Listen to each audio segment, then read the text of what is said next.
মিশা, রাকেশ তোকে ফোন করেছিল? রাকেশ আমাকে কেন ফোন করবে? ও তো তোর পিছনেই ঘুরঘুর করে। বাদ দে ওই তোতলার কথা, ভালোবাসি কথাটাও ঠিক মতো বলতে পারে না। এই দাঁড়া, ওই দেখ একটা বাচ্চা মেয়ে কান্না করছে। চল দেখি তো। কি ব্যাপার সোনা, তুমি এখানে বসে কান্না করছো কেন? আমার আব্বা মায়ের কোনো পরিচয় দেয় না, তাই আমি রাগ করে বাড়ি থেকে চলে এসেছি। এ কেমন ভাব বল দিনি? এই বুড়ি, তুই এখানে কি করছিস? আমি তোকে সব জায়গায় খুঁজে বেড়াচ্ছি। চ বাড়ি চ।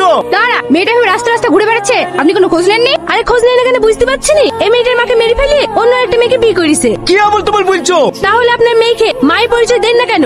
আমার মেয়েকে আর মার পরিচয় দিনই কেন জানো? হ্যালো শফি, শ্রাবণী সিঁড়ি থেকে পড়ে গেছে, আমরা হসপিটালে নিয়ে এসেছি, তুমি তাড়াতাড়ি এসো। ঠিক আছে বাবা। এই দাঁড়া, কোথায় যাচ্ছিস তুই? কি ব্যাপার আপনারা?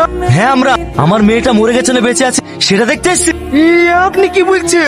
আজকের পর থেকে আমার মেয়ের সঙ্গে তোর কোনো সম্পর্ক, তোর বাচ্চা তুই নিয়ে